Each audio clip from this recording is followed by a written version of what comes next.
Αγαπητοί φίλοι του MXing και του News, γεια σας. Είμαι ο Κωνσταντίνος Παπαδόπουλος και σε αυτό το βίντεο σας παρουσιάζουμε τη Stark VARG EX 2025 που είχαμε την ευκαιρία να οδηγήσουμε πρόσφατα, μια ευκαιρία που μας την έδωσε η Stark Future Ελλάς, ο επίσημος εισαγωγέας στην ελληνική αγορά.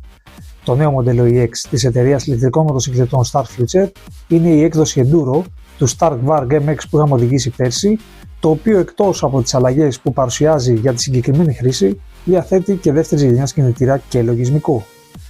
Η Stark Future, πιστή στο DNA της, καθώς δημιουργήθηκε από Σουηδούς νεαρούς τεχνοκράτες του χώρου του motocross, πίστεψαν στις ηλεκτρικές μοτοσυκλέτες και οραματίστηκαν την εφαρμογή τους στις κομμάτινες επιφάνειες.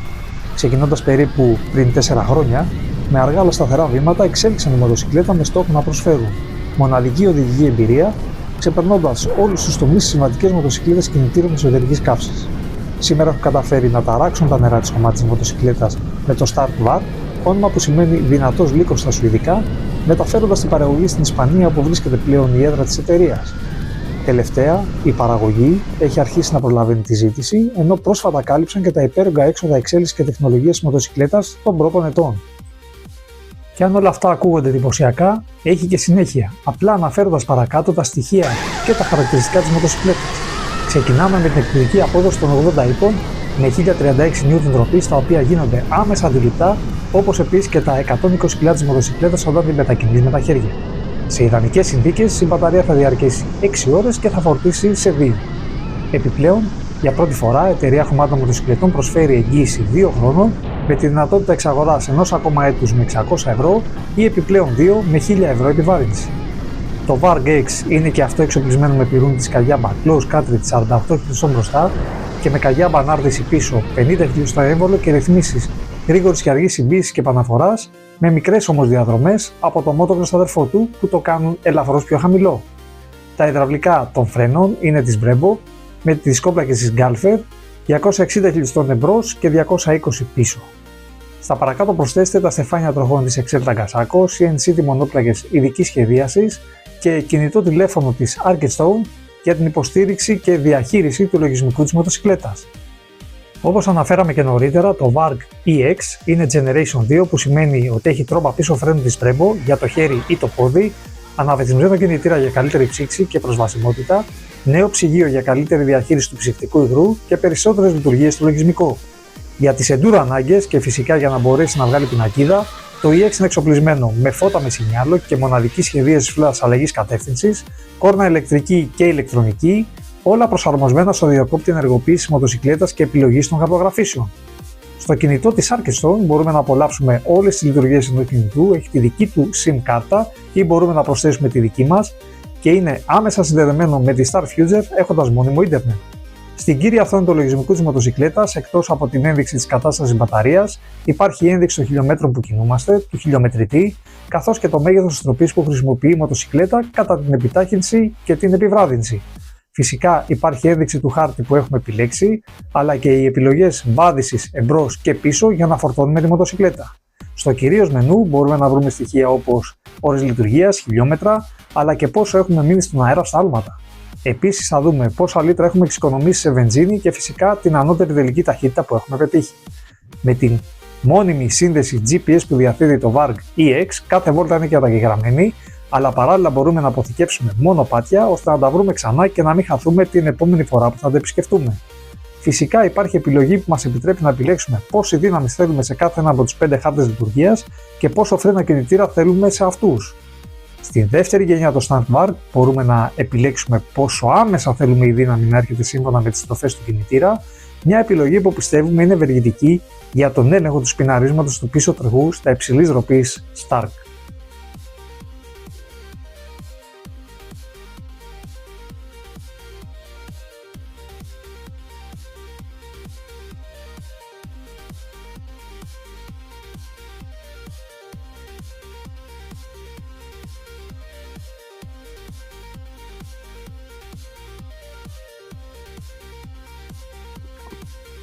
Λοιπόν, μόλις τελειώσαμε μερικές βόλτες με την Stark VARG EX, την Enduro. Βέβαια κάνει πάρα πολύ ζέστη, είναι μια πολύ ζεστή μέρα του Ιουλίου.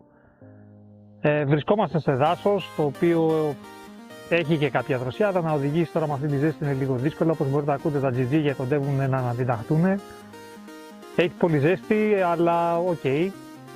Εμείς μας αρέσει να οδηγούμε μοτοσυκλέτες σε όλες τις συνθήκες. Και ίσως ήταν και ένα έτσι λίγο τεστ να δούμε πώς λειτουργεί η μοτοσυκλέτα κάτω από ακραίες ζεστές συνθήκες. Θα ξεκινήσουμε λίγο με το πώς είναι να είσαι πάνω σε αυτή τη μοτοσυκλέτα. Καταρχήν νιώθεις πάρα πολύ άνετα, όπως έχουμε πει και στην αρχή, οι άνθρωποι ήταν του χώρου της κομμάτια της μοτοσυκλέτας και έχουν κάνει πάρα πολύ καλή δουλειά στο να έχεις ένα ωραίο cockpit, έχει ένα τιμόνι το οποίο είναι ουδέτερο και μπορεί να βολέψει πολλούς. Εμάς μας βόλεψε κατευθείαν, βρήκαμε κατευθείαν τις ρυθμίσεις και τη θέση που μας βόλευε, δεν μας ενόχλησε καθόλου. Ίσως θα προτιμούσαμε να έχει διαφορετικά γκριπάκια, γιατί τουλάχιστον για τα δικά μας γούστα είναι πολύ σκληρά. Γενικώς η θέση οδήγησης είναι πάρα πολύ καλή και ένα από τα πλεονεκτήματα που έχει αυτή η μοτοσυκλέτα είναι ότι είναι πιο χαμηλή, όπως είπαμε, από τη motocross, και αυτό βοηθάει, πιστέψτε με, πάρα πολύ. Τώρα, ένα στοιχείο το οποίο είχαμε πει και στις motocross μοτοσυκλέτες είναι ότι πρέπει ανά πάσα στιγμή να ξέρεις σε αυτό που θες να κάνεις πόση υποδύναμη θα θέλεις να σου αποδώσει αυτή η μοτοσυκλέτα. Τώρα έχεις και άλλη μία παράμετρο να ρυθμίσεις, είναι το πώς θέλεις να βγαίνει αυτή η δύναμη, και εδώ θα πρέπει λίγο να παίξετε με τις χαρτογραφήσεις για να βρείτε ακριβώς αυτό που θέλετε. Εγώ προσωπικά μάλλον, τη δούλεψα στα 35 άλογα και σε ορισμένες συνθήκες μου φάνηκε ότι ήταν και πάρα πολύ δυνατή. Δεν είχα πουθενά αλλού κάποιο πρόβλημα. Είχα βάλει και μία χαρτογράφηση με 10 άλογα, η οποία δεν ήταν κακή για, ας πούμε, πολύ αργά κομμάτια, γιατί όσο πιο χαμηλά έχεις την υποδύναμη, τόσο λιγότερο σπινάρισμα έχεις στον πίσω τροχό. Και εδώ δεν έχεις συμπλέκτη για να ελέγξεις το σπινάρισμα του πίσω τροχού. Θα σπινιάρει ο τροχός όταν έχεις βάλει πολλά άλογα και ανάλογα πώς έχεις βάλει αυτή η υποδύναμη να βγαίνει. Ο συμπλέκτης, μπορώ να πω, στο Enduro μου έλειψε και δεν μπορώ να συνειδητοποιήσω αν μου έλειψε γιατί έχω συνηθίσει να οδηγώ με συμπλέκτη ή μου έλειψε γιατί όντως αυτή η μοτοσυκλέτα έχει ανάγκη από κάτι αντίστοιχο σε λειτουργία συμπλέκτη. Πάλι όμως θα πω ότι αν μπορείτε και εξοικειωθείτε με τη μοτοσυκλέτα και έχετε φτιάξει χαρτογραφίες έτσι ώστε ανάλογα με το τι εμπόδιο συναντώνται μπροστά σας να έχετε και την αντίστοιχη χαρτογράφηση, αυτό θα βοηθήσει πάρα πολύ. Δεν ξέρω αν θα εξαλείψει την ανάγκη για συμπλέκτη, αλλά σίγουρα βοηθάει πάρα πολύ. Το πίσω φρένο, και αυτό θέλει συνήθεια, ειδικά στο Enduro, που υπάρχουν πολλά φρένα τα οποία λέμε τσεκαρίσματος, τσεκ για να κάνεις κάποιες αλλαγές κατεύθυνσης. Στο motocross, όταν είχα οδηγήσει την αντίστοιχη motocross πίστα, δεν είχα συνήθισα κατευθείαν, δηλαδή δεν μου λείψε καθόλου το πίσω φρένο. Ίσα ίσα που με βοήθησε να βάζω τα πόδια μου εκεί που θέλω. Βέβαια στο motocross υπάρχει η ιδιαιτερότητα ότι πηγαίνει συνέχεια, περνάς από τα ίδια σημεία. Οι στροφές, η πίστα είναι ίδια.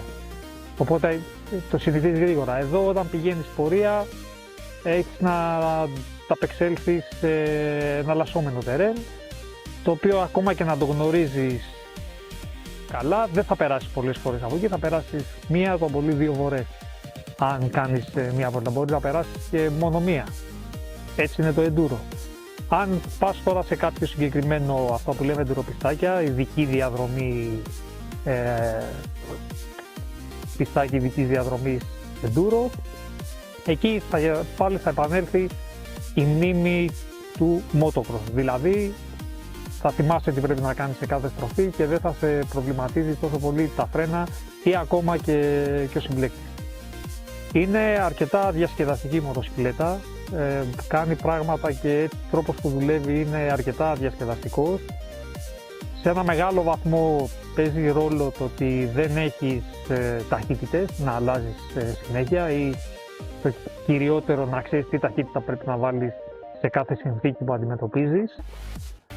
Αυτό είναι νομίζω το κλου της ημέρας, το ότι δεν αλλάζεις ταχύτητες και ότι πηγαίνει η μοτοσυκλέτα όπως θέλεις και απλά ανοίγεις το ανοιγοκλίνεις τον γκάζ, είναι εκπληκτικό. Πάλι θα πω ότι πρέπει να ψαχτείς αρκετά με τις ρυθμίσεις. Οκ, παρένθεση, είναι ένα καινούριο δεδομένο, έτσι, δεν είναι η καθημερινή μας μοτοσυκλέτα η ηλεκτρική. Έχουμε χρόνια background με θερμικούς κινητήρες και συμπλέκτες και ταχύτητες κτλ. Εδώ πρέπει λίγο να δουλέψουμε, εδώ είναι καινούρια δεδομένα, σιγά σιγά θα εξελίσσεται αυτό το πράγμα. Η βάση, όπως έχουμε ξαναπεί, είναι πάρα πολύ καλή και δεν νομίζω ότι θα υπάρχει πρόβλημα στο μέλλον. Ένα πολύ σημαντικό που έπαιζε και στο motocross στοιχείο είναι ότι αυτή η μοτοσυκλέτα ξέρει να κρύβει το βάρος της πάρα πολύ καλά. Όταν θα την προσπαθείτε να την μετακινήσετε ή θα σας πέσει κάτω ή σε κάποια σημεία θα θέλετε να ξεμπλοκάρετε στο enduro ή να μετακινηθείτε κάπως, θα νιώσετε το βάρος της. Βέβαια όταν κινείσαι δεν το νιώθεις. Σε αυτό έχει δύο λειτουργίες που είναι κυρίως για να φορτώνεις τη μοτοσυκλέτα και να την μεταφέρεις, να την ξεφορτώνεις. Έχει δηλαδή από τις 5 χαρτογραφίες έχει άλλες δύο. Η μία είναι να την περπατήσεις με γκάζι, η άλλη να την περπατήσεις μπροστά, είναι για να τη φορτώσεις. Στην ουσία πηγαίνει πάρα πολύ αργά, αλλά κυρίως η όπισθεν βοηθάει στο να βγείτε από κάποια δύσκολα σημεία που θα χρειαστεί να τραβήξετε τη μοτοσυκλέτα. Εκεί βάζετε τη χαρτογράφηση την όπισθεν, τη τσούκου τσούκου και με λίγο βοήθεια θα βγείτε και από πολύ δύσκολα σημεία. Δεν θα έχετε κανένα πρόβλημα. Ωραία λειτουργία αυτή, ωραίο tip και φυσικά αυτό μπορεί να το προσφέρουν μόνο οι ηλεκτρικές μοτοσυκλέτες. Για τις θερμικές θα χρειαζόμαστε ένα σασμάν σαν αυτοκινήτου για να μπορούσαμε να έχουμε κάτι αντίστοιχο. Ή τουλάχιστον όσο φτάνει η γνώση μου, είναι πολύ δύσκολο να εφαρμοστεί σε μοτοσυκλέτες. Το έχουμε δει μόνο σε σπάνιες περιπτώσεις, σε πολύ μεγάλους κινητήρες, από πολύ μεγάλες μοτοσυκλέτες και βαριές. Ειδικά για το χώμα, μπορώ να πω ότι μας χρειάζεται μια όπισθεν. Βολεύει πάρα πολύ. Και ειδικά τώρα σε αυτή τη μοτοσυκλέτα που το βάρος, όπως είπαμε, στα χέρια το δείχνει, ενώ όταν την κύληση δεν το δείχνει, είναι ένα καλό στοιχείο το οποίο έχει δώσει η Stark Varg.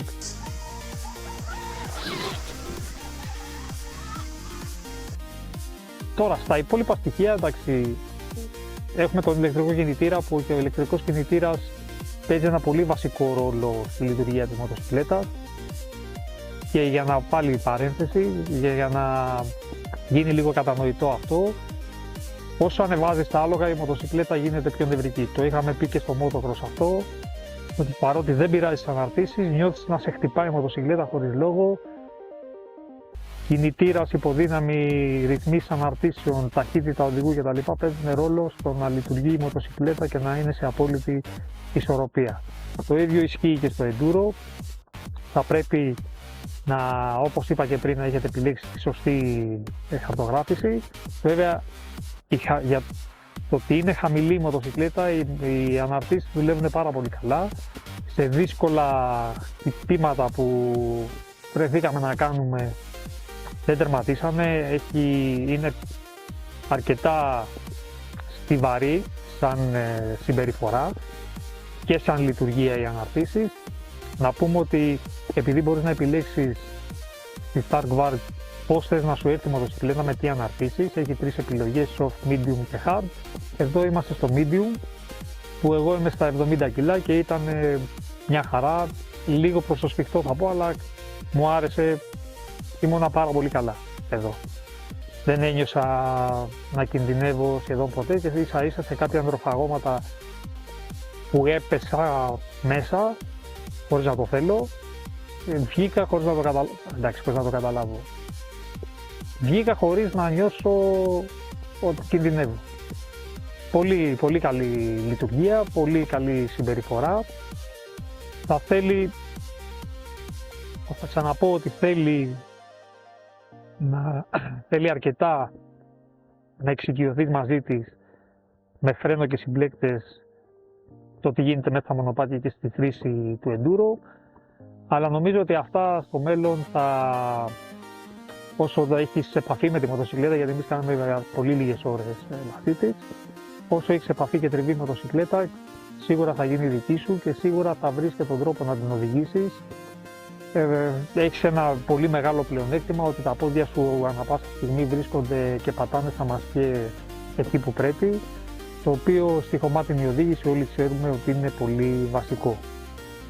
Και με αυτό το στοιχείο και με αυτή τη δήλωση θα σας αφήσω. Δεν έχω κάτι άλλο να πω για τη Stark Varg. Πολύ καλή κίνηση, πολύ καλό το EX. Δεν είναι το ίδιο με το να έχεις το cross country, το MX. Είναι μια μοτοσυκλέτα η οποία είναι καθαρά enduro και έχει πολλές νέες καινοτομίες, μπορούμε να πούμε, νέες ιδέες που φέρνει στον χώρο του enduro και γενικότερα της κομμάτια μοτοσυκλέτας, εκτός από το ότι είναι ηλεκτρικές. Αυτά από μένα. Ευχαριστώ που με παρακολουθήσατε. Ραντεβού στο επόμενο τεστ. Γεια σας.